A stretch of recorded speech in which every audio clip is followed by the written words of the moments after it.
Hello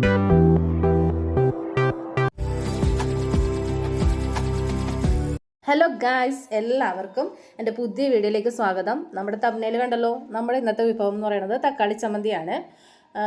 അടിപൊളി ടേസ്റ്റാണ് കേട്ടോ, അടിപൊളിയാണ്. അപ്പം നമ്മളത് ഇഡ്ഡലിക്കും ദോശയ്ക്കും ഒക്കെ വേണ്ടി കഴിക്കാൻ വേണ്ടി വെച്ചിരിക്കുന്ന സംഭവം ആണ് കേട്ടോ.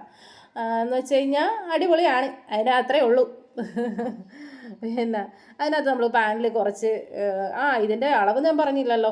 അളവ് കുറച്ച് ഒരു 3 തക്കാളി, ഒരു 10-12 ഉള്ളി, ഒരു 7 വറ്റൽമുളക്, ഇതൊക്കെ ഇട്ടിട്ട് നമുക്കൊരു ചമ്മന്തി പരുവാക്കി എടുക്കാം ഗായ്സ്. അപ്പോൾ നമ്മൾ കുറച്ച് പാനിൽ എന്തിടണം, ഉള്ളി ഇട്ട് ഒരു റെഡ് പരുവാകുമ്പോൾ നമ്മളത് കോരി എടുത്തിട്ട് അടുത്തത് എന്ത് ചെയ്യണം, കുറച്ച് വറ്റൽമുളക് എടുത്ത് ഒരു 7 വറ്റൽമുളക്, നമുക്ക് എരിവിനനുസരിച്ച് മതി. 3 തക്കാളി ആണെങ്കിൽ ഒരു 8 ഒക്കെ എടുക്കാം. ഞാൻ 7 എടുത്തിട്ടുള്ളൂ. മോക്ക് എരിവധികം പറ്റത്തില്ല, അതുകൊണ്ട് ഞാൻ 7 എടുത്തിട്ടുള്ളൂ. നമ്മുടെ തക്കാളിക്ക് അനുസരിച്ച് വറ്റൽമുളക് കൂട്ടാം.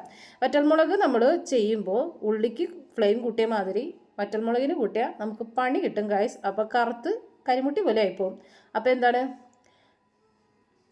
എന്താ നമ്മൾ ചുമന്ന പരുവവും എന്ന് വെച്ച് കഴിഞ്ഞാൽ കറുപ്പും ചുമപ്പിൻ്റെയും ഇടയിലുള്ളൊരു മെറൂൺ കളറാകുമ്പോൾ വറ്റൽമുളക് എടുക്കുക. അടുത്ത സ്റ്റെപ്പ് എന്ന് പറയുന്നത് നമ്മുടെ അരിഞ്ഞിരിക്കുന്ന തക്കാളി എടുത്ത് പാനിലേക്കിട്ട് അവനെ നമ്മൾ ഒരു പാകമായിട്ട് എടുക്കുക. പാകം എന്ന് പറഞ്ഞു കഴിഞ്ഞാൽ ഒരു ചമ്മന്തി പരുവാക്കാൻ പോവുക നമ്മളവനെ.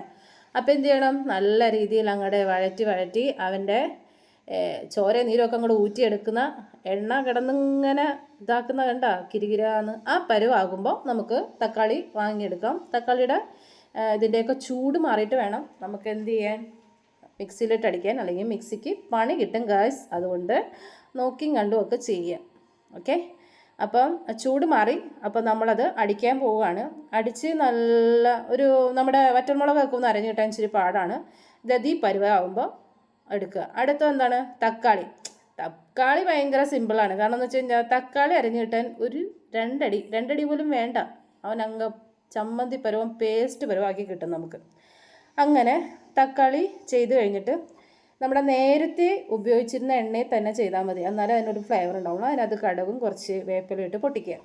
എന്നിട്ട് നമ്മൾ നേരത്തെ ചെയ്ത് വെച്ചിരിക്കുന്ന മുളകും ഉള്ളിയും പേസ്റ്റ് പരുവാക്കിയത് അതിനകത്തിട്ട് നല്ല രീതിയിൽ അങ്ങോട്ട് ഇളക്കുക ഗൈസ്. ഇളക്കി വരുമ്പോൾ എന്താ, ചുമന്ന പരുവം വരുമ്പോൾ നമ്മുടെ തക്കാളി അങ്ങോട്ട് ഇടുക. തക്കാളിയുടെ ആ പേസ്റ്റ് ഇട്ട് കഴിയുമ്പോൾ അവന് ആദ്യം കാണാനുള്ള ഭംഗിയൊന്നും കാണത്തില്ല, എന്നാലും നമുക്ക് നല്ല രീതിയിൽ അങ്ങോട്ട് ഇളക്കി വരുമ്പോൾ അവൻ്റെ കളറങ്ങ് അങ്ങോട്ട് മാറും. പിന്നെ നമുക്ക് ആരെങ്കിലും ഒരു ദേഷ്യം ഉണ്ടെങ്കിൽ ഞാനൊരു ടിപ്പ് പറഞ്ഞു തരാം, ഇതിലിട്ട് അങ്ങോട്ട് ഇളക്കിയാൽ മതി. അപ്പം നമുക്കൊരു സുഖം, ഒരു മനസ്സുഖം.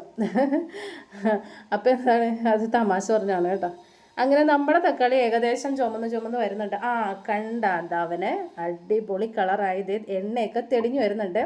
ആ എണ്ണ തെളിഞ്ഞു വരുമ്പോൾ നമുക്കിത് വാങ്ങാൻ വയ്ക്കാം. വാങ്ങിക്കഴിഞ്ഞ് നമുക്ക് പ്ലേറ്റിലോട്ട് മാറ്റാം.